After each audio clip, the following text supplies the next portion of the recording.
diskusi nih ya. Saya lagi, saya dari periplus.com di sini, online bookstore-nya Periplus. Perjumpaan kami dengan Mas Eka itu terjadi pertama kali 2017, berarti 9 tahun yang lalu. Waktu itu Mas Eka baru saja menerbitkan, oh di sini nggak ada ya, ini buku seperti dendam, seperti hutang dendam harus dibayar tuntas ya. Jadi dalam bahasa Inggris, kemudian kita bikin event di Periplus Bahasa Indonesia. Tahun 2017, saya ingat bulannya Oktober. Mas Eka ditemani 2 orang yang saya ingat, Mas Edwin, sutradara dari film yang sama. Nah, pertemuan pertama Periplus dengan Mas Eka itu menyisakan banyak cerita menarik bagi kami. Yang pertama adalah kami ternyata kita punya salah satu penulis sastra, di mana waktu itu saya masih SMA itu yang saya baca itu Seno Gumilo gitu kan ya, yang di Nyeleneh gitu kan ya. Atau kalau dari Bandung itu Kembali Jepun siapa sih Pun? Remi Silado. Kemudian muncul generasi muda, Mas Eka Kurniawan dengan Arjo Kawirnya itu kan ya. Dan 2017 saya masih mengingat beberapa pertanyaan yang mengalir. Salah satunya adalah karena ini berkisah tentang kehidupan pantura gitu, supir truk gitu kan ya, di pinggiran. Waktu itu belum ada tol ya, jadi masih orang-orang dengan kehidupan truk-truk dengan motif-motif desain yang yang nyeleneh gitu kan ya.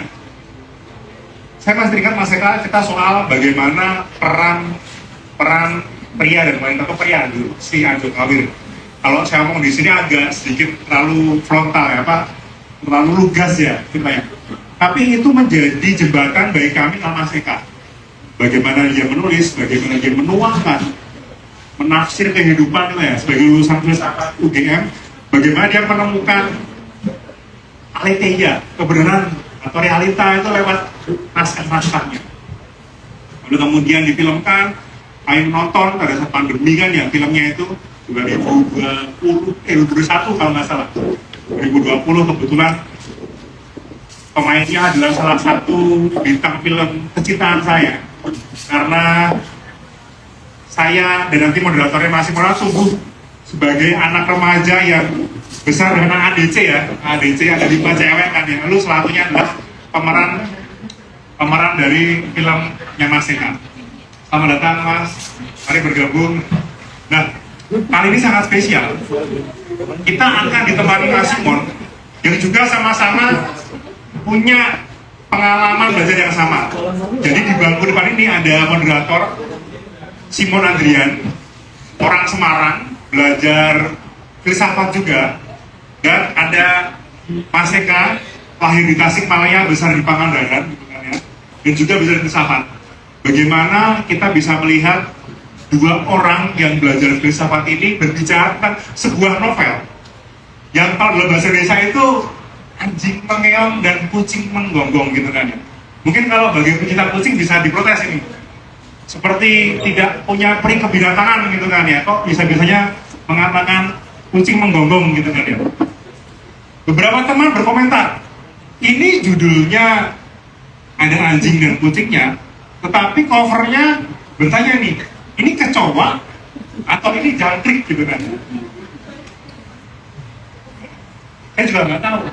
Mungkin nanti bisa dilempar nama saya kayak kenapa ada adu, entah ini adu kecoa atau adu jangkrik ya. Tapi pada saat saya membaca, ternyata ini bukan kisah seperti Arjo Kawir. Ini web baru. Tokohnya namanya unik. Kalau kita cari, jadi kan di sini tidak diceritakan daerahnya ya. Tapi kalau kita cari nama tokohnya tuh di daerah Sumatera, kayaknya nggak ada deh. Kalau di daerah Sunda mungkin beruntung kan, karena ada kata satu gitu kan ya. Di Sunda kan satu juga punya makna kan. Jadi selama membaca itu mengira-ngira nih, lu dibungkus dengan sebuah cerita di sebuah desa ya, yang sangat taat pada hal religius itu kan. Terus ada satu tokoh yang kemudian nampak seperti berani melawan. Nah, nanti Mas Eka kita pancing buat cerita yuk. Sebetulnya pesannya apa sih? Apakah apakah hubungan antara anak sama bapaknya, apakah hubungan antara bagaimana translate nilai moral dan nilai agama sebagai salah satu tanda kutip solusi untuk masalah negara, misalkan seperti apa, kita pancing Mas Eka. Oleh karena itu kami undang ke depan Mas Simon Andrian Permono sebagai moderator dan Mas Eka akan tutup tangan. Ada menunggu teman-teman yang pasti akan datang meramaikan. Silakan Mas Simon duduk di sana. Kalau yang enak sebelah sini Mas. Di sini Mas Eka. Kita santai saja. Santai, silakan kalau mau langsung menginstruksi Mas Simon, silakan Mas Eka. Mau saja instruksi Kak. Mas, saya mau nanya langsung gitu. Dan monggo Mas Simon dan Mas Eka, mangga. Silakan kita mulai diskusi hangat pada sore hari ini. Silakan Mas. Terima kasih Mas Rudi, pengantarnya cukup panjang ya. Perkenalkan saya saya bekerja di Gary Plus profesional, tapi yang tidak profesional karena saya adalah profesor. Saya mengenal Mas Eka itu justru lewat skripsi beliau yang dibutuhkan tempat pramudia, kalau nggak salah realisme sosialis gitu ya. Lalu pada tahun-tahun itu saya juga melihat bukunya Mas Eka itu cantik itu Ruka yang edisi sebelum yang baru-baru ini, tapi saya belum tertarik. Baru setelah bekerja di Periplus, teman saya itu yang bilang nih Eka Kurniawan baca ini. Terus setelah itu saya baca cantik itu kan, terus saya baca saya baca seperti rindu seperti dendam bla bla bla itu yang panjang itu dan seterusnya sampai terakhir ini saya beli yang anjing mengeong dan kucing menggonggong. Ini waktu itu masih hangat, baru keluar dari toko bukunya. Kebetulan saya lagi main di Gramedia, langsung saya beli. Saya senang sih karena gimmicknya banyak. Itu ada ada kartunya. Di dalamnya ada kartunya, terus ada pembatas buku yang bagi saya itu lucu ya, nggak seperti ini, cuttingnya kan nggak cepat kotak gitu. Nah, saya ngawali dari sini dulu aja ya Mas ya. Mas Eka, kenapa gimmicknya banyak, terus ada gambar ini, apakah ini satu yang gitu? Karena ketika membaca di dalam novelnya, saya tidak menemukan satu yang seperti superhero yang bisa menciptakan api membara di tangannya gitu. Itu Mas, silakan Mas, gimana ini? Terima kasih, selamat sore. Kalau soal gimmick-gimmick itu sebenarnya dari penerbit aja sih. Maksudnya saya sih cuma kirim naskah, bukunya terbit, biar dikasih tahu ya nanti kalau kita terbit ada apa gitu. Tapi waktu biasanya kalau buku terbit itu mereka kadang-kadang kalau saya lagi slow itu biasa saya suka bikin gambar sendiri untuk sampul saya sendiri. Yang cantik itu versi pertama itu saya bikin. Perempuan untuk ini. Yang versi Jogja, sebelum terbitin Gramedia. Terus seperti Dendam yang versi pertama dan kedua juga saya bikin. Tapi biasanya kalau lagi ganti cover cari ilustrasi baru. Tapi kalau ketika yang ini karena saya itu lagi ngerjain beberapa naskah lain. Penerbitnya ngusulin ilustrator yang kebetulan saya kenal, saya oke ya. Habis itu kami ngobrol ya, dari obrolan itu kemudian dia keluar ide ini yang buat saya oke gitu, karena meskipun nggak ada adegan bahwa dia mengeluarkan api, tetapi ada beberapa adegan yang memang berhubungan dengan api gitu. Dan ya mungkin kalau mau diceritain akan jadi spoiler ya. Mendingan kita simpan aja. Tapi kurang lebih ada api di situ dan dia bikinlah desain ini dan waktu itu ya sempat sebenarnya awal-awal desainnya lebih ramai dari ini yang saya pengen fokus di si sosok ini yang bermain dengan api di tangan itu. Oke, terima kasih. Jadi memang Mas Eka sendiri approve dengan penggambaran seperti itu ya. Terus soal judul ini kan menarik ya. Ketika membaca judul ini, ternyata sepanjang saya baca 2 kali yang bahasa Indonesia ya. Kalau yang bahasa Inggris saya baru skim itu saya nggak menemukan rasa itu. Itu kenapa dijadikan judul, terus kenapa juga nggak dimasukkan dalam penceritaan gitu. Apakah ada sesuatu yang pengen Mas Eka simpan sehingga pembaca itu kepo gitu? Harus menerka-nerka ini apa sih sebenarnya, gimana Mas? Sebetulnya waktu masih bentuknya draft gitu, kalimat itu ada sebetulnya, anjingnya kucing bobo gitu. Tetapi waktu saya revisi dan relive untuk terakhir kali, kalimat itu hilang di naskahnya, maksudnya nggak dipakai, tetapi sebagai ya sejak awal judulnya waktu finalisasi gitu ya sempat pikir-pikir gitu, maksudnya judulnya awalnya ini karena ada teks itu di dalamnya gitu, tapi kemudian teks itu saya hilangin. Apakah waktu itu saya pikir apakah judulnya mau diganti atau enggak, tapi kemudian waktu itu saya ingat novel lain ya, kalau nggak salah The Name of the Rose-nya Umberto Eco, itu juga nggak ada The Name of the Rose di dalamnya. Iya, benar juga. Artinya ya sebenarnya bisa, maksudnya saya agak keluar sedikit dari pelajaran-pelajaran di sekolah bahwa biasanya mengatakan bahwa judul harusnya menggambarkan isi sebuah tulisan. Dari dulu saya nggak terlalu sepakat dengan itu, karena itu kan hampir nggak mungkin ide sekompleks sebesar sebuah novel gitu hanya bisa direpresentasikan oleh 1-2 kata yang menjadi judul. Saya lebih sering menganggap bahwa judul itu pertama-tama itu kayak etalase lah, kayak nama toko gitu. Orang ingat ini judul ini tentang ini, meskipun kemudian ya bisa aja nyambung, tapi bisa aja lebih ke katakanlah aku pernah nulis essay khusus tentang bagaimana para penulis membuat judul. Ada yang bikin judul karena memang tokohnya itu gitu, kayak Anna Karenina atau siapa. Ada yang mungkin karena aspek-aspek filosofis tertentu, kayak The Unbearable Lightness of Being gitu. Tapi juga ada kadang-kadang kayak misteri kayak gitu. Saya merasa adalah anjing yang kucing berbonggong nggak ada di naskahnya, orang harus nebak-nebak. Paling tidak itu bikin orang bertanya-tanya apa sih ya, kita terserah membaca ya. Ya, tapi masih terkait dengan itu, salah satu bukunya Mas Eka yang menurut saya judulnya pendek tapi menarik adalah O.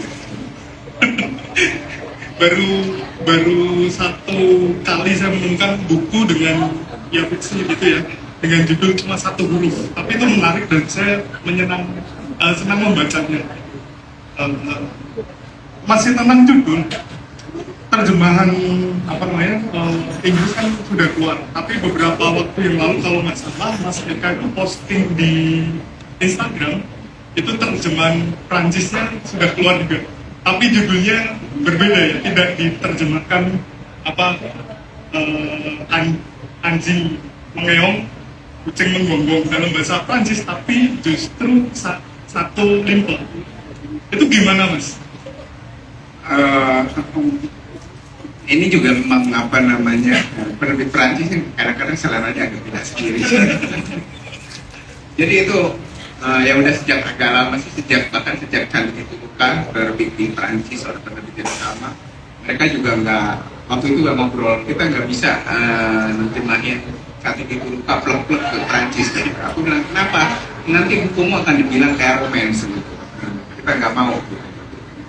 Ya udah, akhirnya terserah mereka usulin apa, mereka usulinnya kemudian jadi label dari muda, perempuan cantik dari muda. buatku apa namanya udah sering terjadi, maksudnya banyak apa namanya judul diterbitkan di negara lain yang sedikit berbeda. Kadang-kadang malah beberapa buku tidak pernah diterjemahkan, macam-macam ya, tergantung kayak novel Prancis Les Miserables nggak pernah diterjemahkan, judulnya asli Prancis di mana-mana. Artinya itu kadang-kadang ya kebijakan penerbit karena mungkin konteks market mereka lebih seperti itu. Dan ini juga kemudian ya terjadi juga di Jimmy Bongbong, itu lebih ke mereka lebih senang menekankan ke aspek itunya, kayak waktu itu kami ngobrol-ngobrol ya, orang Prancis apa namanya ngasih karakter dengan kata sifat tertentu, kayak ada novel-novel kayak Jet Fatalis atau The Stranger, kayak gitu-gitu ya, mereka pengen ini satu si anak yang salah itu. Oke, terima kasih. Ada satu hal, mungkin agak spoiler tapi nggak apa-apa lah ya. Saya ingin menanyakan satu fragmen kecil yang mungkin menjadi bumbu pemberontakan Sakorean dalam cerita gitu. Kisah si Barkah, si nelayan, itu kan lebih ke romans ya di situ.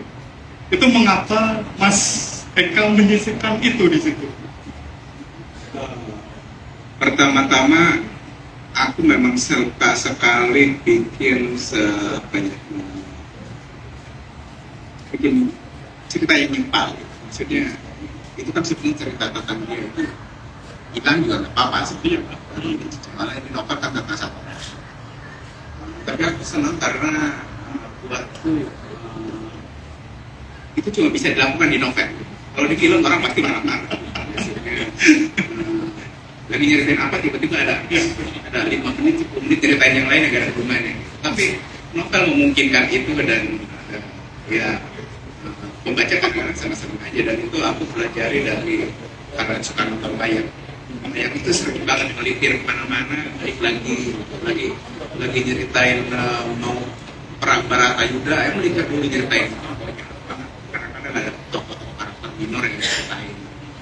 Buatku itu kayak hal yang menarik yang sudah sering melakukan dari sejak Jati Pituluka, misalkan kayak di Jati Pituluka ada apa namanya cerita tentang si penyanyi kubur yang sebenarnya nggak ada hubungannya dengan epic keluarga itu. Terus jadi di si Satoriam ini ya cerita si nelayan. Itu yang pertama, karena disiplin cerita-cerita sempalan gitu. Kedua, ini kan cerita tentang mungkin lebih praktikal ya, cerita tentang seorang anak apa namanya berontak terhadap agama dan macam-macam. Kayaknya serius banget begitu, serius, dan mungkin juga pembaca juga akan terlalu bukan cuma membaca, penulisnya aja udah depresif gitu, menulis bagian gitu. Nah, aku kadang-kadang membayangin diselingin dulu lah dengan hal-hal yang agak romantis atau apa gitu. Kan nggak mungkin nyeritain hal romantis masa orang anak-anaknya masih remaja dan gitu. Udahlah gitu. Karena buatku itu apa namanya sangat natural, maksudnya buatku nyempal itu natural. Jadi kalau kita misalkan sehari-hari kita juga kalau cerita gitu ya, cerita tertentu deh, bisa kadang-kadang melipir dulu, baru ingat oh tadi kita lagi ceritain ini, balik lagi gitu. Artinya buatku novel tuh nggak usah terlalu apa ya, terlalu strict, terlalu bulat gitu. Artinya dia mirip-mirip, agak melipir gitu. Jalannya nggak terlalu lurus gitu. Itu membuat novel menjadi lebih terasa kayak orang ngedengerin cerita seseorang tadi. Ya, lebih natural ya, karena kalau terlalu sering agak itu juga sih, capek juga baca kisah Satorian gitu. Tapi menurut saya Mas Eka berhasil sih. Buktinya saya masih ingat soal mereka itu, dan menurut saya memang jadi bumbu sedikit romantis, sedikit apa ya, manis, hangat gitu di situ. Meskipun cintanya dapat sebelah tangan gitu ya. Terus saya ingin tanya soal menjadi pengarang nih Mas, kalau boleh nih. Ketika semalam saya tuh buka-buka lagi buku saya, karya Haruki Murakami, Novelist as a Vocation. Nah, di situ menarik, Murakami itu menggambarkan menjadi novelis itu satu panggilan, kedua yang dibutuhkan novelis itu tidak hanya kekuatan mental, tapi juga fisik dan disiplin. Makanya dia juga pelari maraton kan, dan tiap hari dia lari 1 jam setidaknya. Nah, sebagai penulis, Mas Eka itu apakah memiliki kesamaan dengan Haruki Murakami gitu, yang memandang bahwa ya kerja penulis itu sebenarnya daya tahan duduk untuk fokus. Murakami itu bilang, kalau kamu hanya bisa fokus pada satu hal dalam 3 hari, kamu hanya bisa menulis cerita pendek. Kalau menulis novel, harus lebih dari itu. Nah, ini berarti disiplin mental dan fisik sebagai penulis. Nah, kalau menurut Mas Eka gimana? Kebetulan aku belum baca bukunya yang itu ya. Tapi aku rasa aku setuju. Tapi aku mencapai persetujuan ini ya berdasarkan pengalaman aku sendiri. Makin lama aku makin sadar bahwa kerja menulis itu bukan cuma kerja pikiran atau ternyata sangat fisikal. Dan selain itu ya aku juga ya ada satu pengarang lain yang belum pernah mengatakan, Hemingway juga sangat sadar bahwa kerja menjadi seorang novelis itu harus ditopang oleh kekuatan fisik. Jadi juga soal sering safari, tinju, terus melaut, aktivitas sangat fisik ya. Dan saya sadari bahwa emang saya bisa nulis novel gitu, meskipun nggak satu atau ya bisa beberapa proyek sekaligus, itu nggak cuma hitung beberapa hari, saya bisa bertahun-tahun gitu. Dan itu ya sangat fisikal, sangat dalam arti nulis 3 jam itu kan melelahkan, 3 jam sehari aja itu sangat melelahkan. Dan yang kadang-kadang kalau lagi nggak fit ya, nggak cuma badannya nggak sanggup untuk ngadepin itu, untuk nulis karena juga bikin pegel. Tetapi ya benar-benar kadang-kadang ya kerasa ngantuk ya, atau apa ya. Saya kira yang Murakami benar lah, maksudnya kita nggak cuma mental tetapi juga persiapan fisik dan macam-macam. Saya sering ditanya misalkan maksudnya kalau cara ngadepin writer's block apa gitu, aku bilang ya writer's block penyebabnya bisa macam-macam, tapi salah satunya ya jangan-jangan kamu secara fisik nggak siap gitu. Artinya ya olahraga yang rajin, makan yang benar gitu. Ya, menarik ya ketika bahkan Murakami itu pernah diwawancara sama penulis yang lebih muda. Dia bilang kalau penulis itu mulai gembrot, bukan bermaksud body shaming ya, dia harus khawatir karena itu menulis ternyata butuh ketahanan fisik yang prima.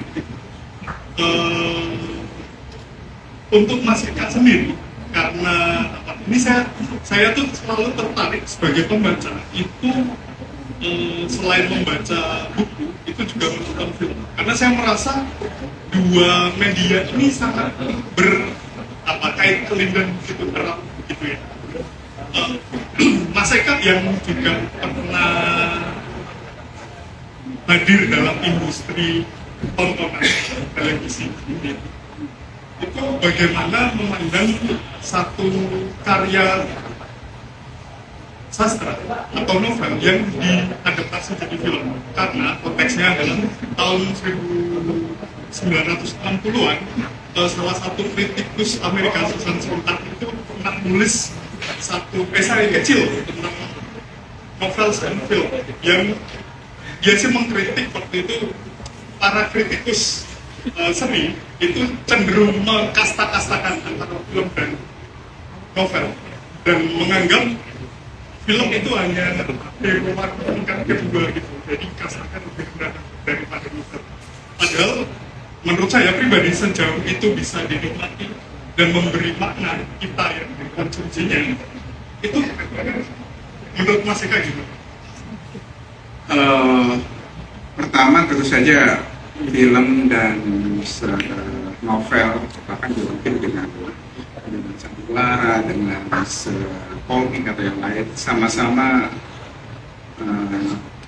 medium untuk storytelling, untuk bercerita. Tetapi memang kemudian ya ini dari perspektif aku yang pernah kerjain dua-duanya. Menurutku pertama-tama karena mediumnya berbeda, itu akan secara praktis akan membuat cara pandang seorang kreator penulis melihat dua medium itu juga dengan cara yang berbeda. Kedua, cara menikmatinya juga berbeda. Dari sudut pandang penonton atau pembaca, mereka menikmati ceritanya dengan cara yang berbeda. Itu juga membuat menurutku secara desain atau produksi atau apa gitu, membuat kedua-duanya juga secara filosofis mungkin juga berbeda. Dan ini yang membuatku punya bayangan yang agak berbeda tentang novel dan film. Pertama, novel umumnya ditulis oleh satu orang. Artinya itu proyek sendirian, segala ide, segala kesusahan, segala ceritanya ya udah ditanggung sendiri aja. Capek sendiri, gagal ya gagal sendiri gitu. Itu membuat ada ruang yang sangat bebas di novel. Buat kamu bisa ngapa-ngapain, termasuk kayak tadi aku bisa melipir, bikin cerita macam-macam, bahkan bisa bikin struktur yang saya rasa eksperimen bentuk novel jauh lebih kaya daripada film. Karena ya itu kemungkinan itu sangat luas. Sementara film ada pertama itu kerja bareng-bareng udah pasti. Yang kedua yang harus dilihat juga bahwa film itu lahir juga dari industri perlu kapital yang lebih gede dan itu membuat dia terbatas gitu. Dan bahkan meskipun tentu saja kayak film Satan Tangguh bisa dibikin 7 jam, tapi ya itu nggak umum lah gitu. Maksudnya itu outlier secara umum ya 100 menit, 120 menit itu aja udah membuat film terbatas. Sementara novel kamu bisa bikin 100 halaman, bisa bikin 1000 halaman, mungkin seri-seri gitu. Ya terserah deh, asal ada yang mau nerbitin, ada yang baca gitu. Itu membuat dalam hal-hal tertentu novel bisa lebih kebebasan, meskipun kebebasan ini tidak membuatnya akan membuat novel lebih unggul atau enggak, sebenarnya itu karena uangnya aja. Yang kedua, cara kita konsumsi novel atau film itu berbeda. Novel ya karena bentuknya seperti buku, bisa baca berhenti, bisa simpan, lanjutin berikutnya, kalau lupa mundur lagi gitu, baca lagi. Film sebenarnya ya mungkin bisa kalau kita videonya putar, tapi kan hampir jarang orang melakukan itu kecuali ya kritikus yang emang niat itu 1 detik stop atau di stop. Tapi masyarakat secara umum relatif enggak, mereka masuk bioskop nonton TV juga duduk nonton 11 sampai akhir. Dalam hal ini ada praktek yang umum di novel tapi agak nggak umum di film. Ini peluang ketika kita membaca novel untuk reflektif. Kita membaca 1 halaman 2 halaman, kemudian kita bikin narasi sendiri di kepala. Oke, atau kenapa orang ini, kita kayak berdialog gitu di sini. Film hampir kecil mungkin. Film baru setelah selesai mungkin kita baru ini. Jadi nonton film relatif kayak kita selesai dulu, baru setelah itu kita merenungnya, berpikir, bicara dengan orang lain atau memikirkan sendiri. Kalau ada kesempatan besok nonton lagi, memastikan gitu.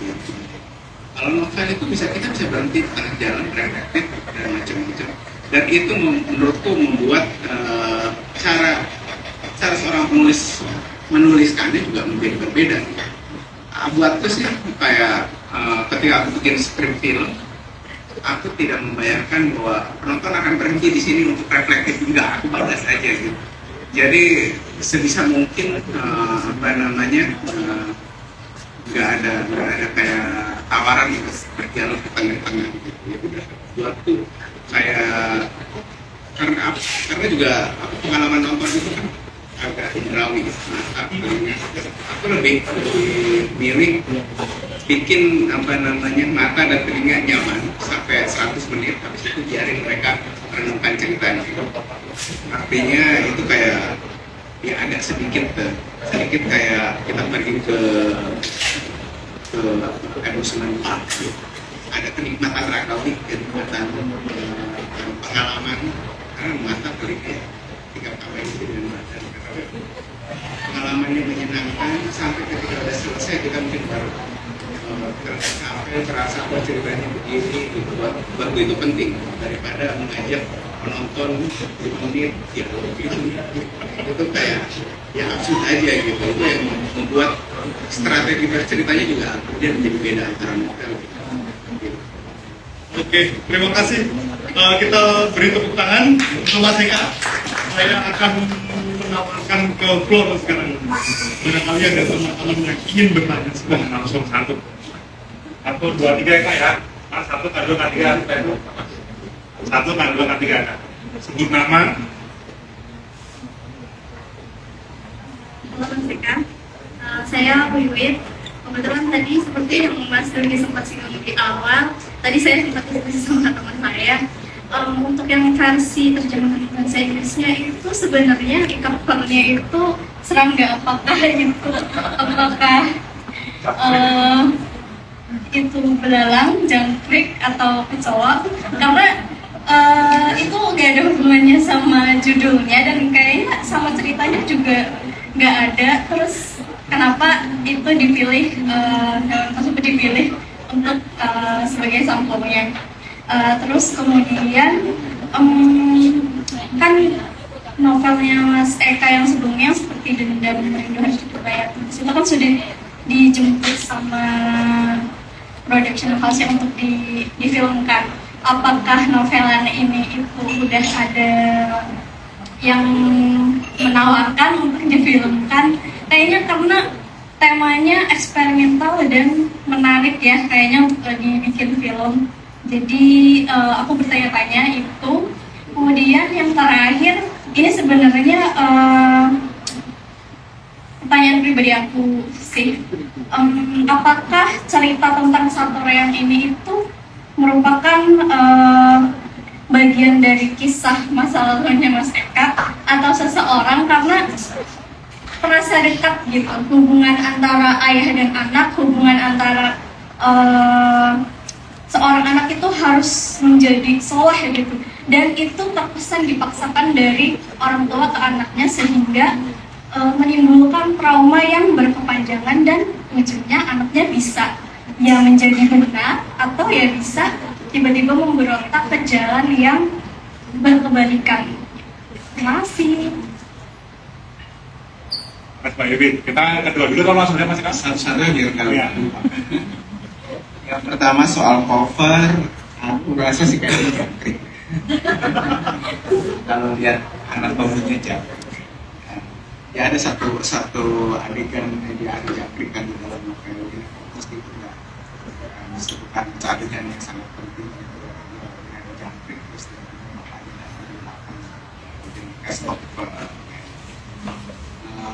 Kalau saya sih biasanya memang agak santai dengan pilihan-pilihan penerbit, terutama penerbit luar.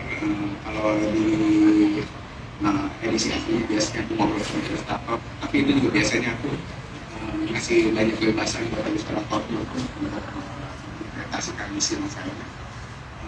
Jadi waktu penerbitnya ngasih desain ini, ya karena aku tahu benar-benar ada jangkrik, tapi bayangin jangkrik itu juga binatang yang lumayan berisik ya.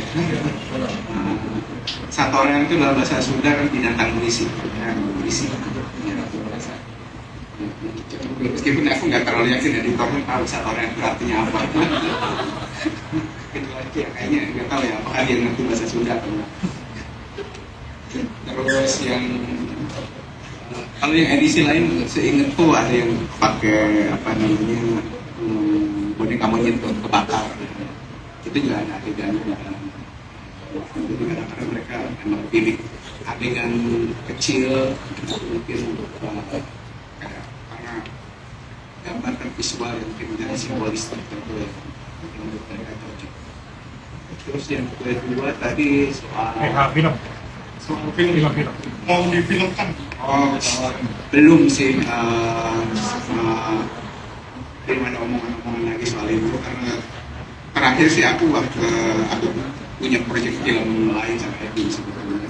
Setelah dendam, nggak sempat ngerjain sesuatu sama Edwin, terus kemudian Edwin, aku yang ngajak kita bikin film dari scratch dari nol. Kemudian kita bangun cerita sendiri bukan adaptasi. Dan ya karena tadi ya aku ngomongin soal perbedaan novel dengan film, aku merasa sebetulnya lebih asik kalau ngerjain film ya dari awal dari nol aja gitu, karena cara pandang apa namanya bagaimana kita menceritakan juga akan berbeda gitu.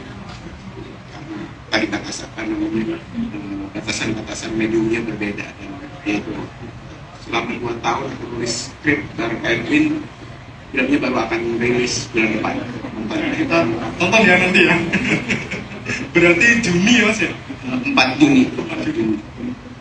Terus yang terakhir, apakah itu pengalaman pribadi? Sebagian bisa bilang iya gitu ya. Karena aku biasanya hampir semua novel berdasarkan apa yang pernah aku alami dikit-dikit ya. Atau pengalaman orang lain, pengalaman dari orang lain yang sama sekali nggak pernah karena baca buku, baca berita, macam-macam. Jadi relatif semuanya kombinasi. Meskipun si Korea bisa dibilang ini novel pertama yang ditulis dengan separuh point of view orang pertama. Gitu. Itu lebih ke strategi untuk membuat orang lebih merasa karena ini novel benar-benar ngikutin dia. Gitu. Supaya remaja lebih melihat cerita ini dari sudut pandang dia, masuk ke dia atau setidaknya berdiri di belakang bahu dia untuk melihat lebih kalau film itu kayak lebih close up gitu, berbeda dari kalau apa namanya ya kalau di sini sih interaksinya kadang-kadang sangat close up, kadang-kadang ketika dia ngomong dengan orang ketiga ya memaksa kita untuk kasih jarak ya untuk supaya lebih ngerasain pengalamannya dia. Di bagian mana misalkan ada pengalaman pribadi yang itu mungkin aku cerita sedikit kenapa aku menulis novel ini. Jadi sekitar tahun 2015 saya diminta menulis esai sekitar 50 kata untuk majalah New York Times. Jadi mereka itu ya edisi majalah mingguannya untuk menulis esai pengalaman pribadi. Jadi esai itu bukan fiksi, tapi pengalaman pribadi ditulis tapi bukan opini, tapi lebih ke ya, narasi cerita yang pengalaman pribadi sehari-hari ya terkalibrasi nanti gitu ya. Waktu itu ya aku nyari kebetulan ibuku itu lagi ada di Jakarta. Aku tuh tinggal di satu perumahan kecil lah sekitar 50 rumah gitu, dan di situ selain aku ada adik, jadi adikku keluarganya tinggal di situ. Jadi kadang-kadang kalau ibuku datang ya tentunya lebih sering nginep di rumah adikku tuh cewek. Dan aku ceritain hubungan aku dengan ibuku di esai itu. Ceritanya cerita dimulai dengan kalau ibuku sering kalau telepon hari apa selanjutnya itu temanya apapun akhirnya selalu sama, akhirnya selalu ditutup dengan jangan lupa yang lima waktu. Maksudnya nyuruh aku sholat gitu ya. Dan ya itu esainya cerita tentang itu, dan diceritain bahwa si aku di esai itu penulisnya sendiri jadi nggak terlalu religius amat, tapi berusaha untuk meyakinkan ibunya bahwa dia masih anak yang soleh, karena dia lebih takut sama ibunya daripada apapun. Sampai suatu ketika si ibu ini, ibu saya datang ke Jakarta. Bilangnya ke adik saya, tapi adik saya nggak bilang ke aku, jadi aku nggak tahu kalau dia mau datang. Sebenarnya kalau nggak salah waktu itu yang menjelang minggu mau lahiran, jadi dia datang. Ya, aku tahu dia mau lahiran, tapi nggak tahu kapan ibu saya mau datang. Tiba-tiba udah nongol gitu, dan saya lagi di luar. Dikasih tahu, mama datang. Waduh, aku bilang, masalahnya di kulkas saya itu ada botol wine dan ada satu cup. Ya. Dan itu membuat saya sangat khawatir. Ya, kalau yang lainnya sih nggak terlalu khawatir, paling kira apa namanya saus atau apa lagi yang itu, tapi juga nggak akan lihat mereknya. Tapi itu kan kelihatan kalengnya. Saya sampai buru-buru pulang supaya jangan sampai dia buka kulkas duluan. Udah pulang, untungnya saya berhasil buka kulkas duluan sebelumnya. Buka kulkas saya sembunyiin lah itu, saya ambil semua ini itu, istilah gitu, saya sembunyiin di bagasi mobil.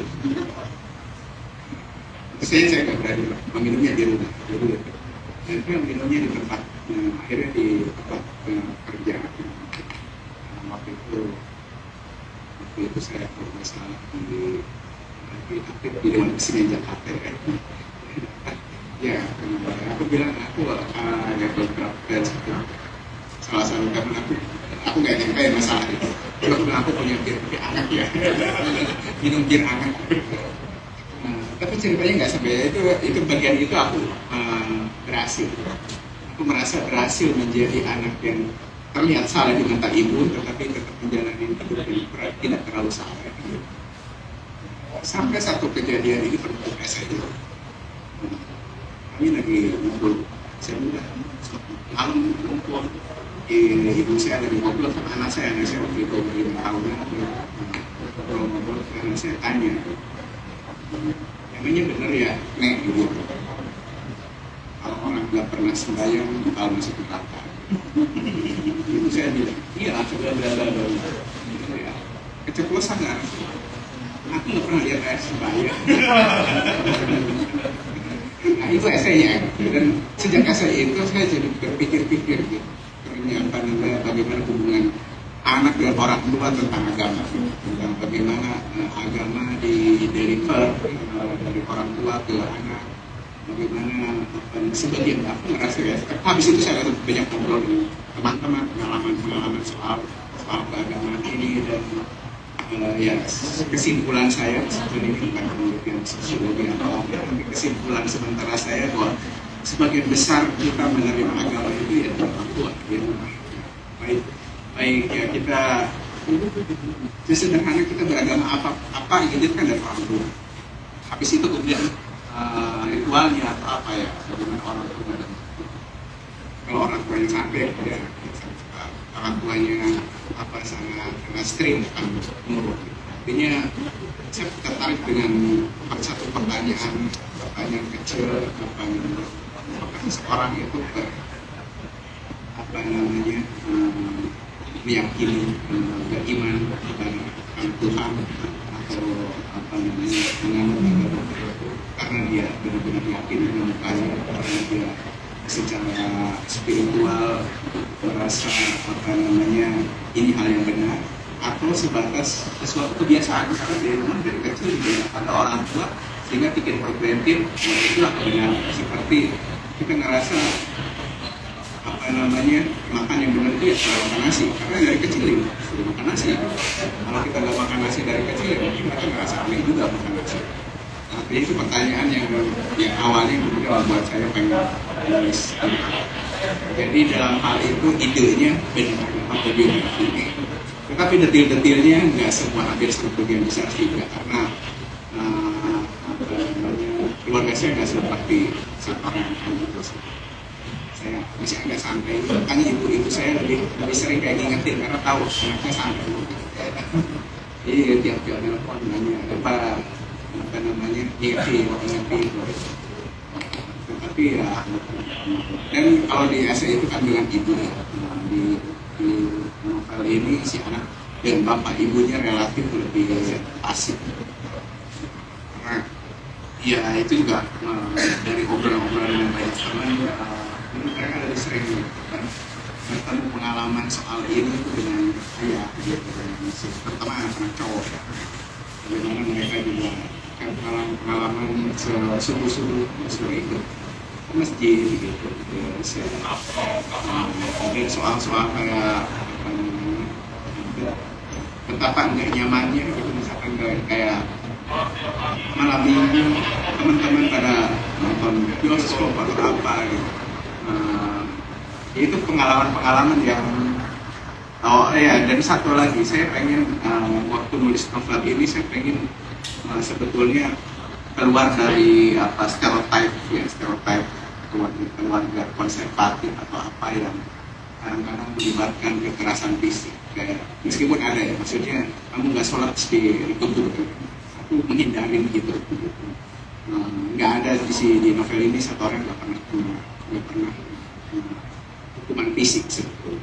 Tetapi bahkan meskipun nggak ada, trauma itu tetap ada dengan cara yang berbeda. Seperti yang tadi contohin, dia temen nonton bioskop karena dia nggak bisa gitu, itu buat saya itu juga bisa menimbulkan trauma tertentu. Mas Mungkin silakan dengan pertanyaan kedua. Halo. Halo Mas Eka, nama saya Anna. Saya mau tanya mengenai pemilihan nama tokoh Mas. Karena menurut saya nama tokoh-tokoh di buku Mas Eka itu sangat ikonik dan hampir nggak pernah didengar sebelumnya. Jadi pertanyaannya, proses pemilihan nama tokohnya itu gimana sih Mas? Apa tiba-tiba? Apa ada risetnya? Terus apakah ada arti khusus dari nama-nama tokoh ini yang berhubungan dengan cerita? Terus kenapa sih nama tokohnya itu punya tendensi rata-rata di dua kata? Kayak misalnya Anwar Sadar, Satorea, Ajo Kawir, Dewi Ayu, dan seterusnya. Boleh diceritakan mungkin? Terima kasih.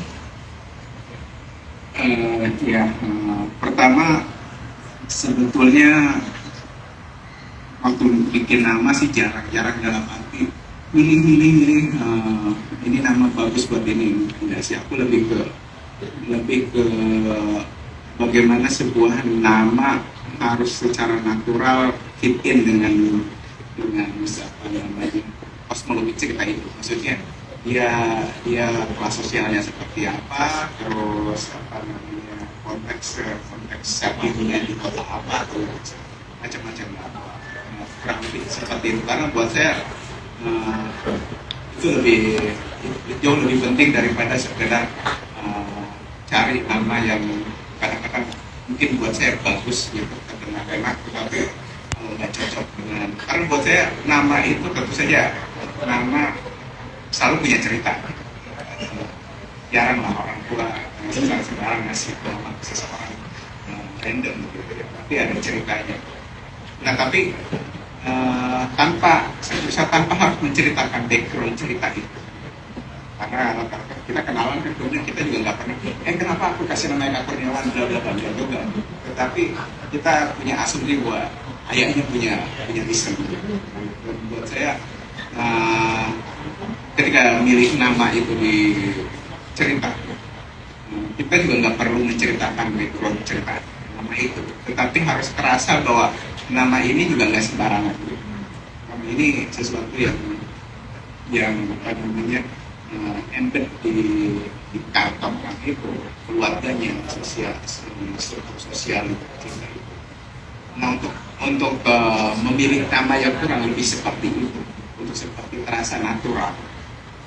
Cara buat saya cara paling mudah adalah nyolong nama di orang-orang lain ya, karena yang saya kenal. Yang kadang-kadang ya kayak misalkan Dewi Ayu ya, ambil Dewi Ayu. Banyak orang yang punya nama seperti itu, tinggal misalnya saya tunjukin juga nggak tahu karakter ini saya punya nama itu. Kayak apa namanya di seperti Dedang banyak yang pakai nama panggilan kayak Mono Ompong gitu. Mungkin namanya sebenarnya Mono, gara-gara Mono dikasih itu kan juga kayak karena tetangga saya itu kayak ada yang nama-namanya kayak gitu, jual di pasar, dia sering di pasar, kurang lebih seperti itu. Jadi struktur-strukturnya ya saya colong aja dari sekeliling saya, kemudian saya comot gitu. Atau yang nama-nama itu kadang-kadang muncul dari beragam tempat aja, dari teman-teman atau kayak kalau di saya di Keluar misalkan ada Alamanda gitu. Kalau ada teman yang pernah kuliah di sekitar UGM itu di pojok yang antara UGM dan UNJ itu ada gang Alamanda yang sering saya lewati.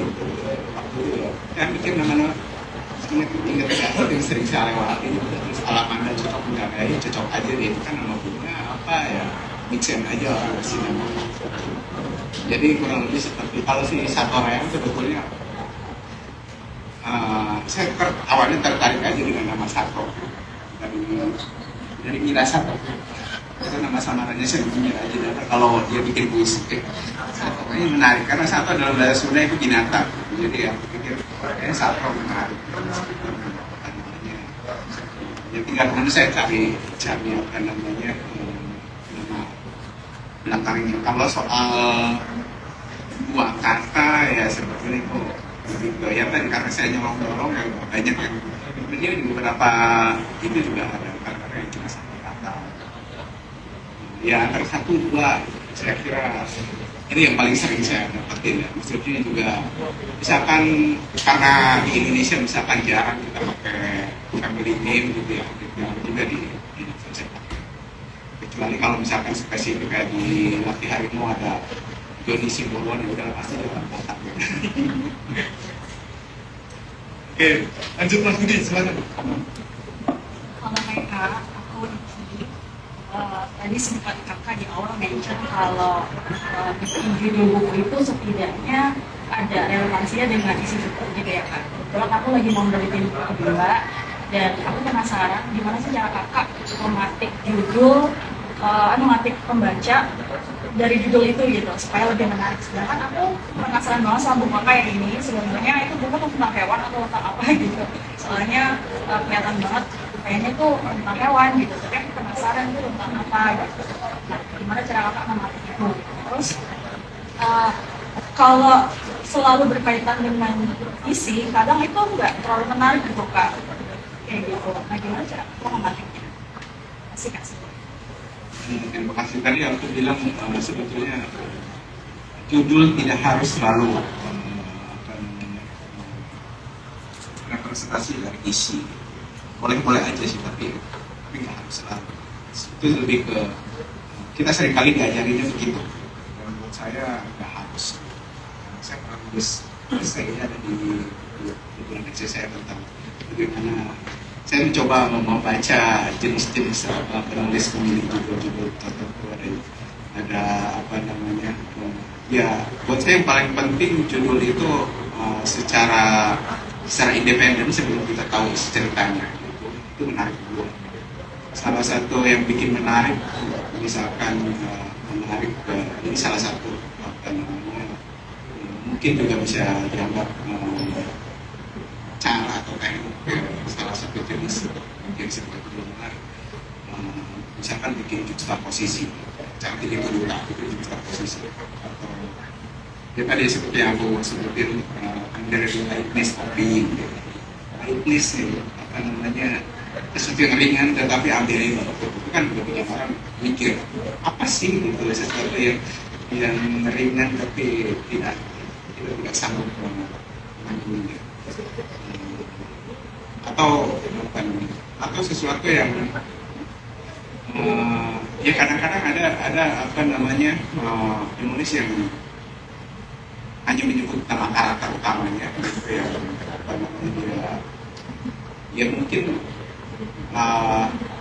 kadang-kadang ya nemu sebuah nama aja mungkin kita jadi tulis kan Anna Karenina atau si Madame Bovary, artinya orang Indonesia samaan gitu kan tokoh aja dan bisa ya kadang-kadang mungkin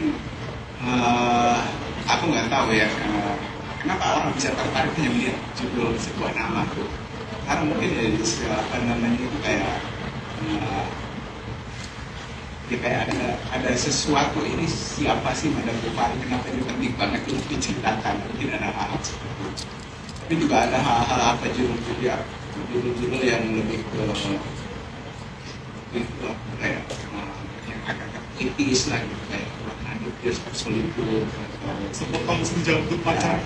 artinya banyak cara untuk bikin judul lah, dan pendekatannya bisa macam-macam. Bisa dia apa namanya memang merepresentasikan isi cerita, tapi bisa juga enggak. Yang paling menarik sekarang kan ketika kita ngomongin apa namanya si apa aja anak Karenina, ya udah pasti itu nyeritain anak Karenina dari bahasa, artinya lebih spesifik. Tapi kalau judul-judul yang lain kan belum tentu, juga bisa aja dia sebetulnya beririsan dengan ceritanya, tetapi mungkin secara filosofi, secara puitik atau dalam beberapa hal aku suka misalkan judul-judul yang ditulis oleh dia nggak selalu spesifik tentang isi ceritanya, tapi dia kayak apa ya, ya secara filosofi dapat gitu ya, kayak Rejo dan Bucon. Ya ceritanya yang ngomongin semuanya, nggak ngomongin tentang lelucon gitu aja, atau kayak apa namanya Book of After Ends Forgetting. Ya emang pembukaannya ngomongin tentang bagaimana sejarah dihapus, dilupakan. Tapi ya kadang-kadang karena itu bukan esai atau apa ya, dia nggak bahas itu.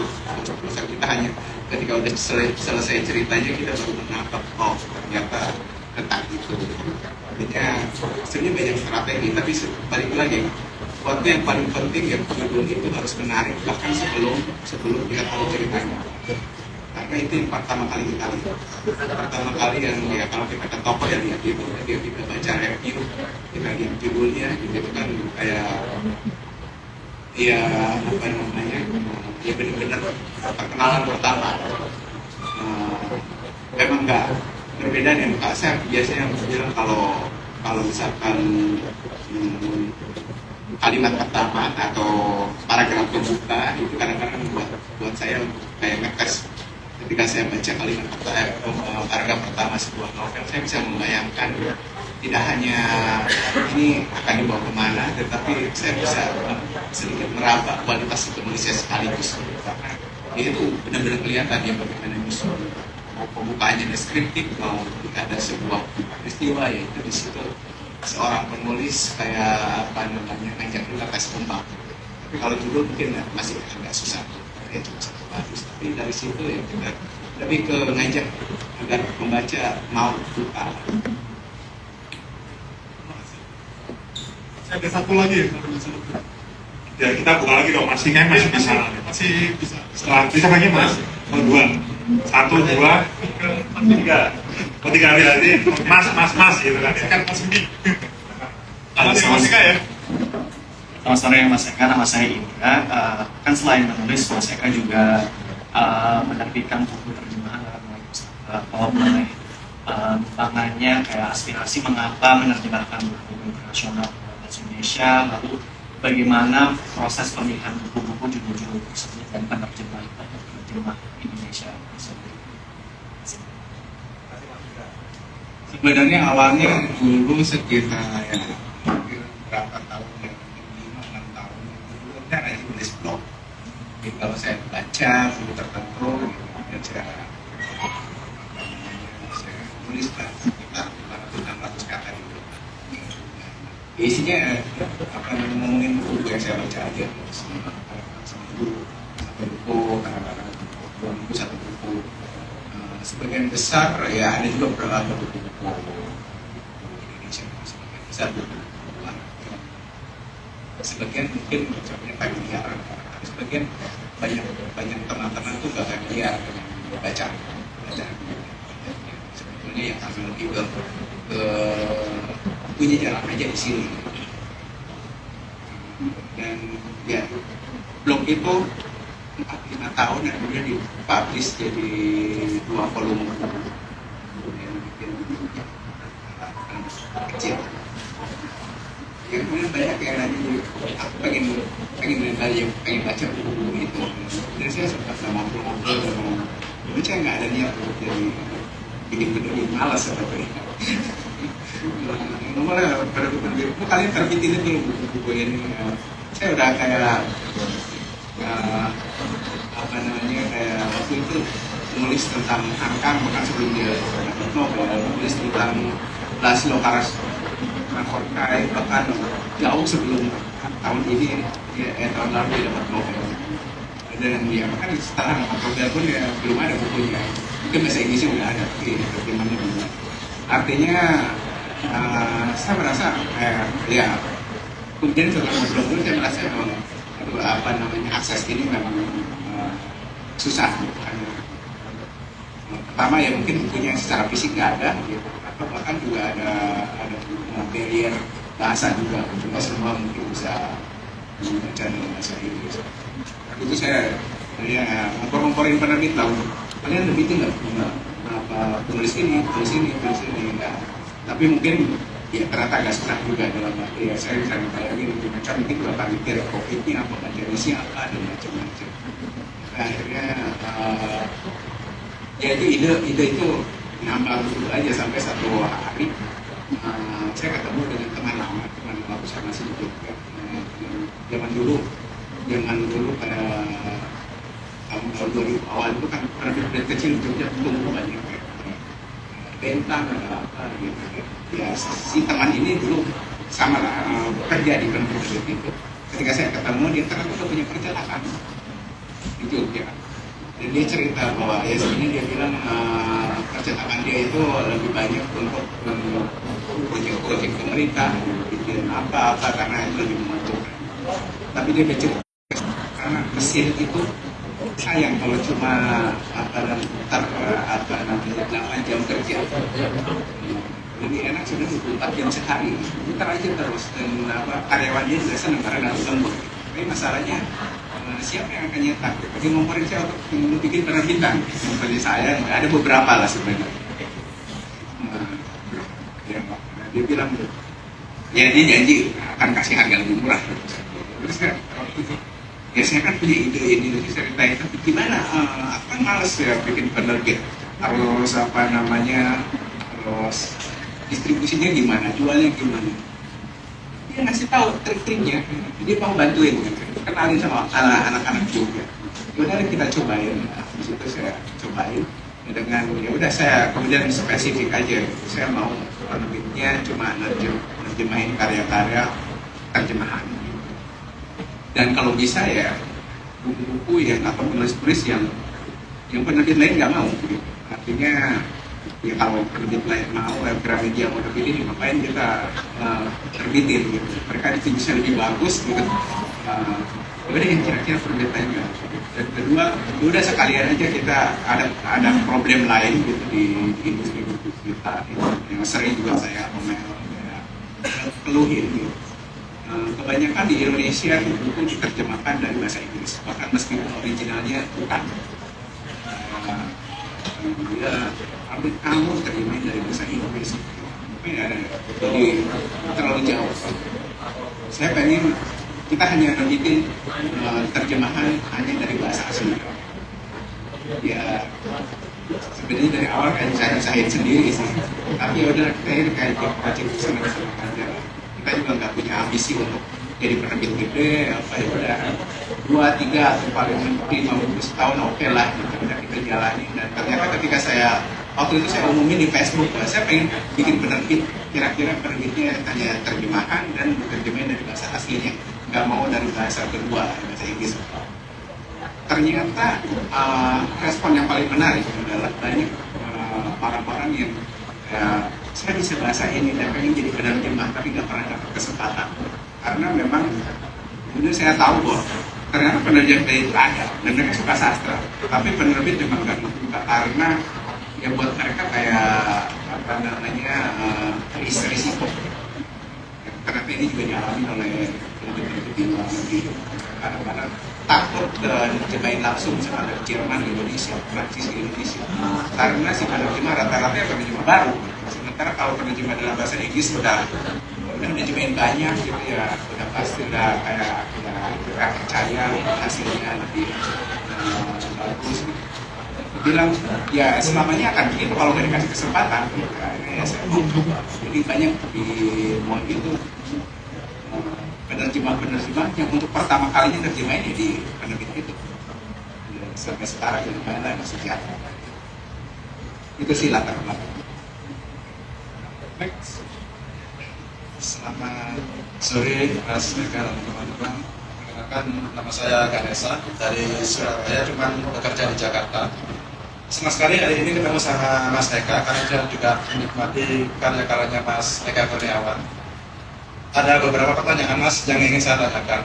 Yang pertama itu ketika saya membaca seperti Dendam Rindu Harus Terlihat Tuntas, itu saya merasakan betul rasanya membaca novel yang liar tetapi masih elegan itu ketika dibaca. Yang saya ingin tanyakan, bagaimana sih caranya Mas Eka supaya bisa mengontrol karya tulisannya itu supaya nilai liarnya itu tetap dibaca elegan, karena saya sempat membaca beberapa karya penulis lain itu ketika dia sudah masuk ke ranah liar itu terlalu liar banget gitu. Tapi Mas Eka ketika dibaca seperti Dendam Rindu Harus Terlihat Tuntas itu liarnya liar elegan gitu, ada nilai positif, ada yang pesan moral yang ingin disampaikan. Kemudian yang kedua, Mas Eka ini kan salah satu tergolong dari keluarga penulis ya, teman Mbak Ratih Kumala. Nah, saya ingin tanyakan apakah di dalam penulisan novel-novelnya Mas Eka dan Mbak Ratih itu apakah ada saling bertukar ide di dalam kepenulisannya? Karena saya lihat memang tulisannya juga bagus-bagus ya, apalagi ini kan hampir sama kayak koloni ya kalau dilihat covernya yang bahasa Inggris ya, orang anjing mengeong, kucing membangun. Yang saya ingin tanyakan apakah sempat ada pertukaran ide di dalam penulisan novel-novelnya Mas Eka Kurniawan dan Mbak Ratih Kumala? Mungkin seperti itu, terima kasih. Selamat sore, sampai para pembaca. Terima kasih. Sebetulnya saya juga bingung yang dimaksud dia itu gimana ya, apakah adegannya atau pilihan diksi. Seringkali komentar pembaca itu banyak yang mempermasalahkan diksi-diksi yang brutal. Kalau itu sih sebetulnya, kalau saya pertama saya percaya kata itu tentu saja kata jadi semua orang kata bisa dimaknai berbeda. Tapi saya percaya ketika sebuah kata sudah diciptakan itu ada fungsinya. Dan saya merasa semua kata berhak untuk dipakai. Artinya bahkan kalau lebih jauh itu saya merasa kalau kita berupaya untuk membunuh sebuah kata itu kayak kita udah mulai melakukan sensor. Dan itu bisa berlanjut macam-macam. Hari ini kita menjadi satu kata karena kita nggak suka. Besok kita bisa menjadi si penulisnya karena nggak suka juga. Artinya ya kita boleh nggak suka, tapi biarin aja nggak suka bisa gitu. Buat saya itu landasan awal kenapa saya bisa punya kebebasan untuk memilih kata apapun yang saya rasa pas untuk novel itu. Pokoknya ya kadang-kadang kemudian buat pembaca merasa pilihan kata-kata terlalu mudah atau apa ya, saya lebih ke ya biarin aja. Pertama ya saya kadang butuh variasi, tidak hanya atau kadang-kadang dari konteks ketika si karakter sedang memaki ya keluar bahasa-bahasa makian dia artinya ada konteksnya dan saya tidak perlu memperhalus gitu. Itu yang pertama. Yang kedua sebetulnya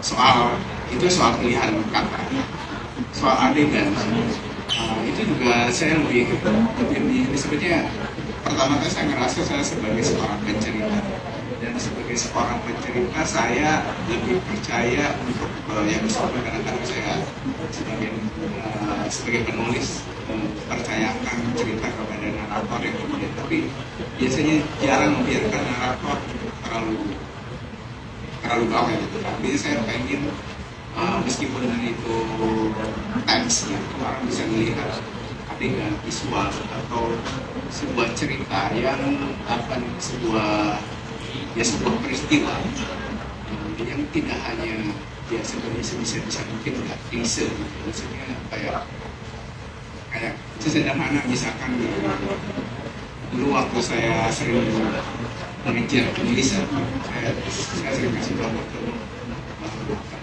adegan klise misalkan bangun tidur mendengar ayam jantan berkokok klise. Ya sebenarnya itu pengalaman banyak orang, tetapi kan pada saat yang sama kita bisa menggambarkan bahwa pagi-pagi nggak cuma ayam yang berkokok, tetangga nyalain mesin mobil juga itu berbunyi, atau penjual saya roti teriak-teriak. Artinya ada banyak pilihan, dan pilihan-pilihan itu yang kadang-kadang mungkin buat sebagian orang, saya memilih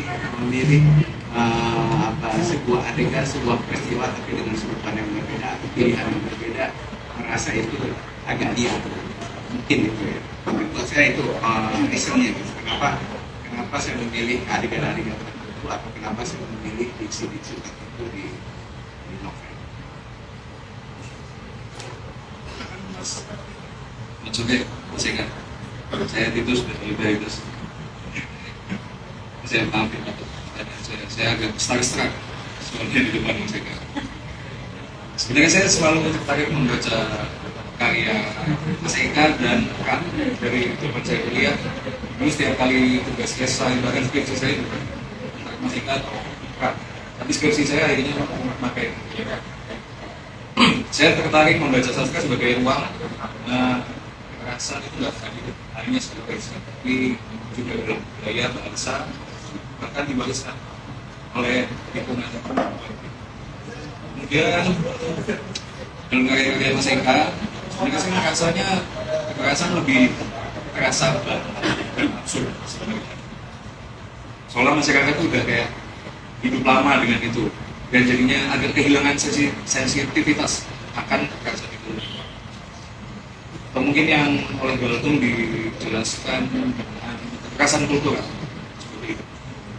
Saya melihatkan ini beda dengan Pram yang pendekatannya lebih realisme, di mana dia lebih menguak kekerasan menurut saya secara langsung. Lalu saya mau tanya, apakah dari Mas Eka pendekatan secara absurditas dan protes macam Leskov dan Google kayak seperti itu Mas Eka, saya agak merasa seperti itu rasanya membaca tulisan Mas Eka. Apakah itu justru lebih mampu untuk menangkap situasi manusia modern hari ini yang kayaknya makin susah buat dibaca secara realistis? Terima kasih. Mungkin saya lebih bukan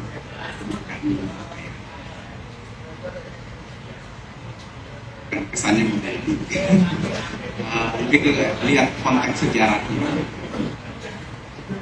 Saya mulai nulis itu setelah Soeharto. Artinya saya sebagai penulis waktu itu masih mulai gitu, saya punya semacam kritik besar terhadap sastra Indonesia ya, yaitu kita menghadapi masyarakat negara yang kekerasan, tetapi aku ngerasa ini tidak terlihat di hari. Mereka bicara tentang kekerasan itu, tetapi tidak terasa. Ya, saya mencoba, sebenarnya dalam hal itu saya mencoba empatik, mencoba paham, arti. Ya mungkin penulis melakukan self sensor, berani untuk terang-terangan. Kalau tidak, saya ada satu pelajaran yang paling yang saya suka, saksi mata saya cerpen tentang kekerasan. Tetapi dia juga membaliknya dengan surrealisme. Ya meskipun saya suka dan saya ngerti konteksnya itu, tapi pada saat yang sama juga saya merasa, saya kenapa nggak ceritain aja gitu apa yang terjadi di timur-timur itu, ada perasaan kayak gitu. Yang ketika kemudian saya menulis, saya memutuskan bahwa hal-hal seperti itu saya pengen ketika misalkan istilahnya kalau saya ketabrak mobil gitu sakit, saya ingin ketika orang baca saya pikir gimana caranya, yaitu juga seorang penulis secara kreatif, secara saya ceritakan orang ketabrak mobil gimana itu karena saya agak sedikit percaya emosi itu bisa dideliver. Itulah fungsinya seni, bagaimana kita mendeliver emosi. Kita tidak perlu misalkan ketabrak mobil langsung gitu, tapi kita bisa merasakan sakitnya gitu. Karena manusia punya imajinasi membayangkan rasa sakit itu. Dan sialnya itu juga yang kadang-kadang dipergunakan oleh industri pornografi. Itu kan perlu melakukan hubungan seksual untuk merasa haus. Ya itu yang, tapi ya kadang-kadang untuk menyampaikan itu kadang-kadang ya kita perlu memperlihatkan bentuk kekerasan itu seolah-olah bisa dirasakan dan ya yang saya katakan selain tadi saya punya kebutuhan bagaimana itu terasa itu jangan-jangan cara kita menulis juga berpengaruh. Ini ketika tulisan itu dibalik karena situasi sosial politik penuh optimisme, penuh metaforik, kita nggak nyampe ke sana. Setidaknya sebagai pembaca saya merasakan itu yang pertama. Yang kedua, sebetulnya ini juga sedikit kritik juga gitu.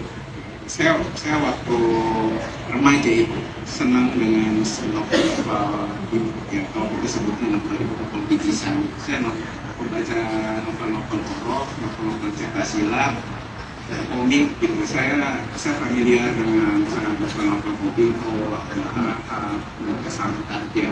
Tadi saya cerita bahwa ayah saya pernah punya taman bacaan, saya juga hidup dengan buku-buku dari taman bacaan. Kalau kita baca novel-novel itu, namanya juga cerita silat, terus dia penuh kekerasan. Secara teknik sebenarnya beberapa penulis sudah melakukannya. Cerita horor juga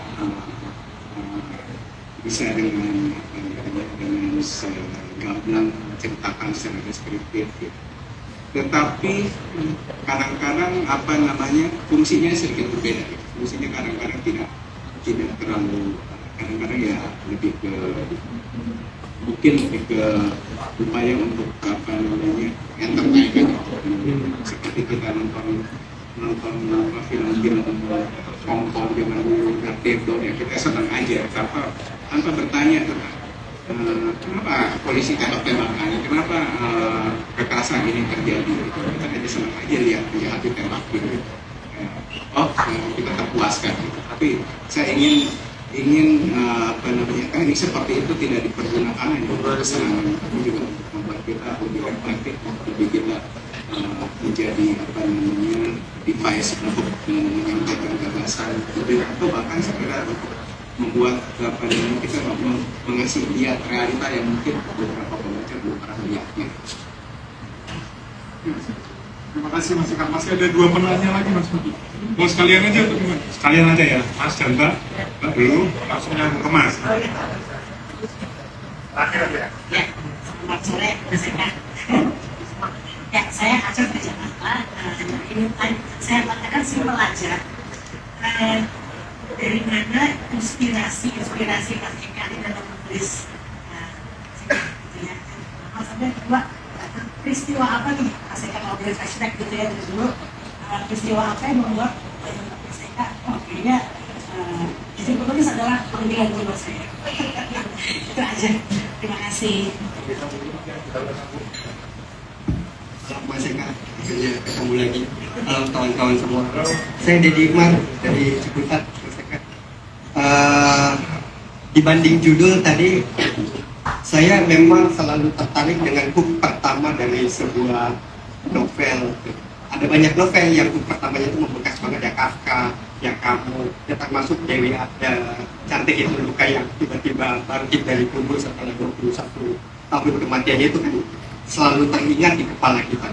Nah, apakah setiap penulis novel dalam teknis penulisan novelnya itu selalu menyimpan hook pertama itu di akhir, lalu mengerahkan seluruh energinya di situ, atau memang ya itu berjalan begitu saja? Maksudnya, karena tadi bayangan saya setiap penulis kayaknya menyimpan itu di akhir, lalu mengerahkan segala-galanya di hook pertama itu.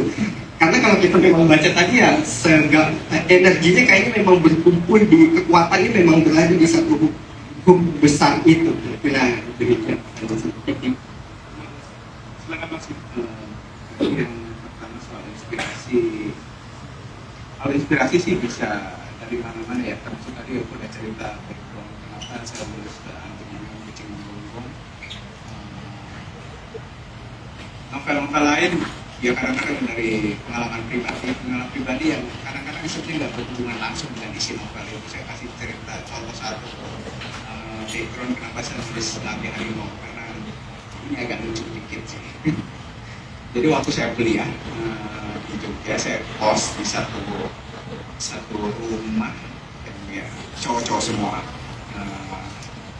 Kampung itu ada satu teman beda kampus, beda fakultas, tapi sama-sama dari Tasik. Jadi di kosan itu hanya ada 2 orang yang dari Tasik.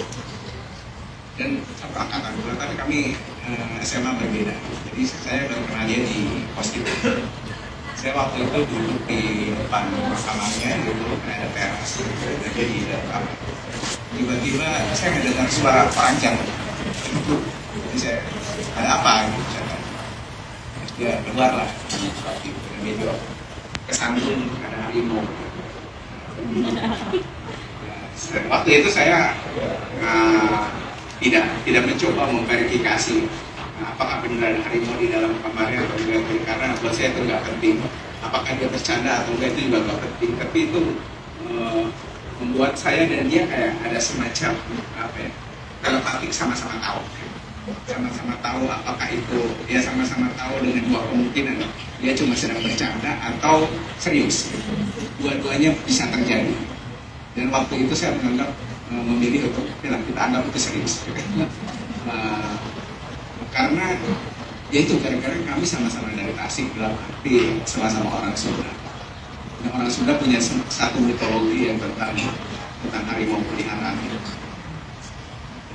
Buat saya, dan saya kemudian tanya dengan asumsi serius gitu, siapa yang kirim? Nah, dia jawab omnya khawatir ada yang jahatin aku. Oke. Berarti ya dia apa namanya bermain di konteks yang sama dengan saya. Tapi itu penggalan cerita yang bisa jadi sebenarnya dia juga sedang ngejok gitu, dan kemudian hanya bermain-main karena pertanyaan saya gitu. Tapi itu membuat saya terpikir-pikir terus. Karena waktu itu saya belum mau disebut. Tapi ya saya mengingat pada waktu saya pengen menulis, itu ide itu muncul gitu, tentang mitologi harimau kejadian.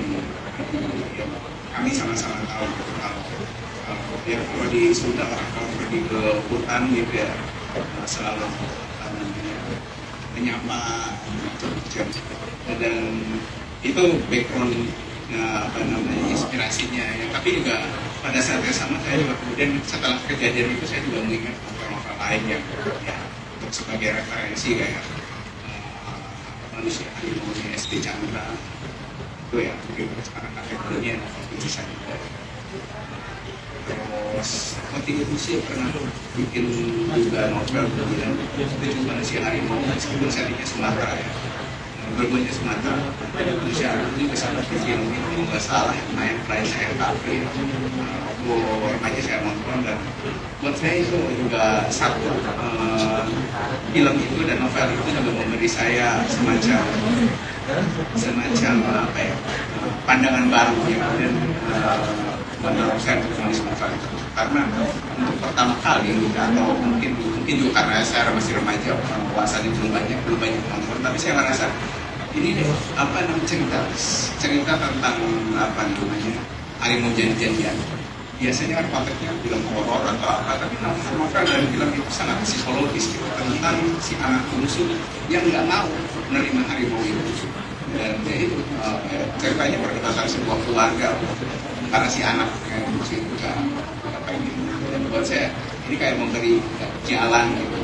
Ternyata saya bisa nulis tentang tapi dalam konteks yang berbeda. Saya pengen menghubungkannya dengan saya drama keluarga dengan crime fiction karena apa itu ya soalnya bisa dibilang juga bisa sebuah pembunuhan tapi yang dicari bukan siapa yang membunuh tapi motifnya apa nih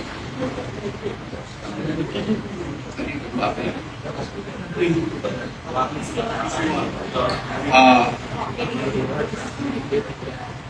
sebenarnya awalnya sih karena sering-sering aja ya, maksudnya waktu itu belum kepikiran untuk jadi penulis sejak SMP, SMA itu sebenarnya lebih ke karena saya tinggal di Pangandaran yang kota kecil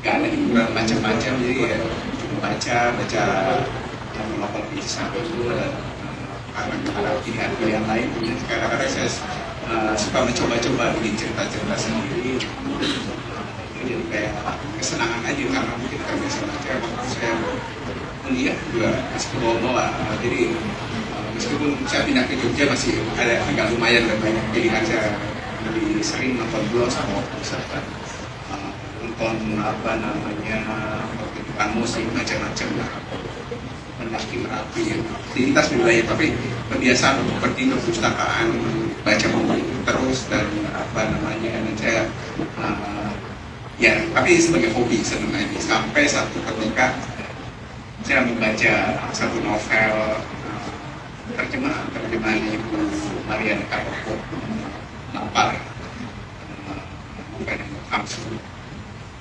salah kita saya baca dan itu novel sebenarnya cerita tentang seorang pemuda di kota zaman itu masih Kristiania sekarang Oslo cerita seorang pemuda yang muta lampung karena dia pengen jadi penulis jadi tiap hari dia nulis kirim ke koran karena ditolak, kadang diterima begitu diterima dapat honor tapi kemudian dia lihat orang kelaparan dia beli roti kasih ke kelaparan dia sendiri kemudian kelaparan jadi ceritanya tentang orang yang berjuang menjadi penulis sampai dia lapar sampai dia mantelnya dia gadein harus digadein dia bisa nebus jual gitu sampai dia hampir nggak punya apa-apa gitu. Dan terakhirnya karena sebenarnya dia gagal jadi penulis terakhirnya dia setelah miskin dan nggak punya barang apa-apa lagi buku dan dijual gitu dia lihat kapal mau berlayar ke Amerika dia nanya gitu ada orang antri dia lagi apa itu dia lagi mau lamar kerja jadi kelasi dia gabung sih ya kalau kita baca biografi penulisnya ini Kamsun sendiri kemudian nambah sempat pergi ke Amerika ya, tapi inti cerita novel itu ya pemuda yang berjuang jadi penulis tapi kemudian jadi kelasi gitu. Entah kenapa saya kepikiran kayaknya seru juga ya jadi penulis meskipun ya sebenarnya kalau disebut inspirasi ya nggak inspirasi banget tokoh itu gitu sama apa namanya dia gagal gitu kan cerita yang berhasil gitu. Itu kayak ya mungkin karena anak muda ya kayak romantis sekali gitu kamu bangun tidur hari ini lapar kalau kamu pengen makan kamu harus nulis sesuatu supaya kamu dapat uang dan masih bisa menurut saya kayak saya tiba-tiba kepengen jadi penulis saya kemudian meskipun ya belum punya bayangan juga apakah saya bisa hidup dari itu terus soal hook ya saya kira itu cuma salah satu strategi aja ya maksudnya bukan satu-satunya tentu saja apa namanya novel-novel seperti Kafka gitu itu banyak berhasil untuk bikin di awal buat saya sering cerita pada dasarnya orang membaca atau yang tentu orang membaca itu karena curious karena pengen tahu dan curiosity itu lebih mudah dipanggil gitu ya sejak kalimat pertama aja. Ketika misalkan kita tahu misalkan kayak pembukaan Kafka, kabarnya si Joseph K ditangkap karena sebenarnya dia nggak punya salah apa-apa, tapi dia ditangkap. Itu kan membuat kita bertanya, sangat penting atau ya mungkin bersama kalau tidur jadi kecoa, itu kan membuat kita bertanya kenapa. Saya kira pertanyaan itu penting untuk membangkitkan diri sendiri. Banyak penulis memakai strategi itu sejak kalimat pertama, sejak paragraf pertama. Tapi saya kira bukan satu-satunya cara. Karena kan ada penulis-penulis yang sangat slow burn, ya, udah kadang deskriptif. Itu tentu saja sangat berisiko untuk pembaca-pembaca yang ingin segera dipancing. Tapi ya kenapa tidak kalau kita baca kayak Murakami akhir jalan. Kita baca Norwegian Wood ya awalnya cuma di pesawat, dengar lagu Beatles, instrumental, terus dia terkenal itu sebenarnya kita belum tahu ini mau ceritain apa gitu. Terus kalau kita baca Anak Karenina itu bukannya ya silakan aja, semua keluarga bahagia sama di mana-mana, tapi keluarga yang tidak bahagia dengan caranya sendiri. Itu kayak statement ya. Tapi mungkin juga orang pengen tahu ini statement ini kenapa ada kayak gitu. Tapi itu bukan anehnya, bukan sebuah secara visual nggak kebayang, itu cuma statement. Artinya banyak cara lah sebetulnya untuk membuka cerita dan tidak harus selalu hook kayak gitu. Kayak Buim Manusia juga membukanya panggil aku minggu. Ya, bahkan kita bisa membandingkannya dengan Moby Dick Call Me Ismail, ya, kurang lebih sama aja kan. Tidak, bahkan kedua-duanya bahkan misalkan Moby Dick dibuka oleh Ismail dan naratornya dia, tapi karakter yang paling menarik di novel itu kan bukan dia, Pangeran Ahab gitu. Dan di Buim Manusia juga kita lebih sering ngomongin Nyai Otosoro. Baru minggu kita bicara ketika dalam konteks yang lebih panjang terlalu film. Jadi ya, di novel itu karakter yang paling menonjol dan menarik meskipun keseluruhan novel ya. Artinya tadi hook itu nggak harus selalu benar-benar hook, ya, bisa bukan berbicara meskipun ada disiplin masing-masing. Bikin hook yang sangat kuat juga punya risiko gitu. Kalau nggak deliver gitu pertanyaan di awal itu, kenapa nggak di deliver sama novelnya, ya akan gagal, akan kesel. Ketika dibuka dengan satu pertanyaan dengan satu orang yang serius, tapi curiosity-nya nggak dipuasin, ya orang akan ngambang.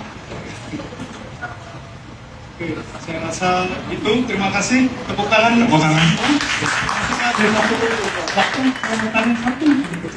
Sambil closing mas, ya. Jawabannya singkat aja mas Eka ya. Di media sosial kan sudah hangat, dan kita tadi ngobrol kalau kami sedang menyiapkan brand baru untuk penulis lokal. Menurut Mas Eka gimana nih sebagai orang yang berkecimpung ya mungkin 20 tahun, 30 tahun dalam dunia kepenulisan, apa yang Mas Eka harapkan? Ya buat saya sangat menarik dan sangat menanti ya, sebagai seorang penulis dan sebagai pembaca. Tentu saja ya kita tahu lah, maksudnya meskipun kita appreciate, misalkan kita tahu kalau ngomongin tokoh buku, ya kalau kita bicara tentang luar Indonesia kita ngomongin Gramedia. Artinya kita nggak bisa juga bilang bahwa Gramedia monopoli, karena siapapun sebenarnya boleh aja bikin tokoh buku.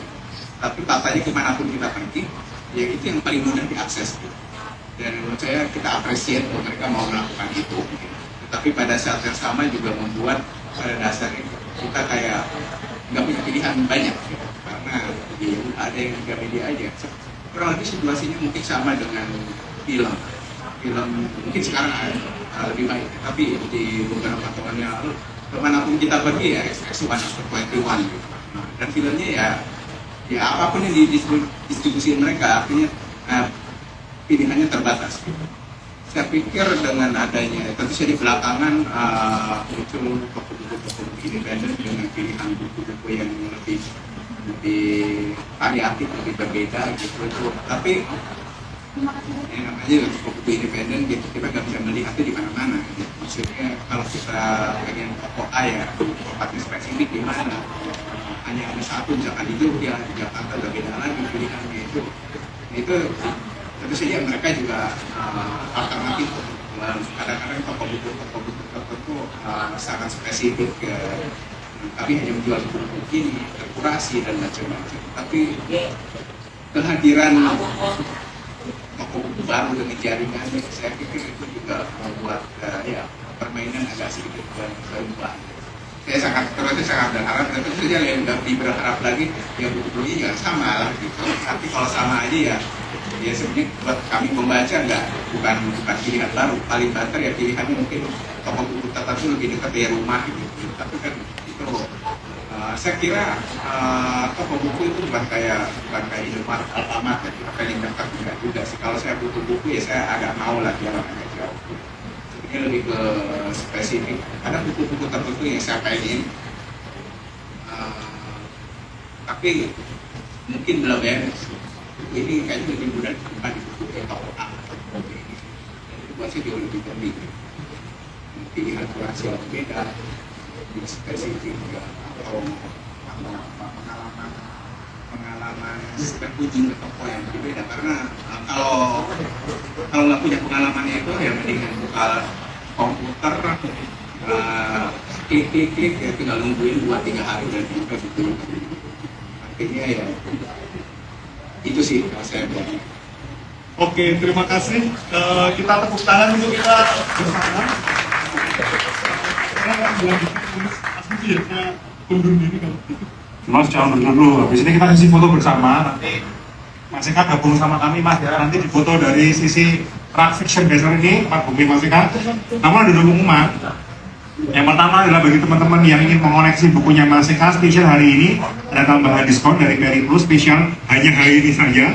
Barangkali mau mengkoleksi buku pertamanya Si Dewi Ayu dan Maman Gendeng ya Mas ya. Kalau saya rasanya bahwa Maman Gendeng loh. Saya harus baca bukunya baru tahu siapa itu Maman Gendeng. Namanya lucu.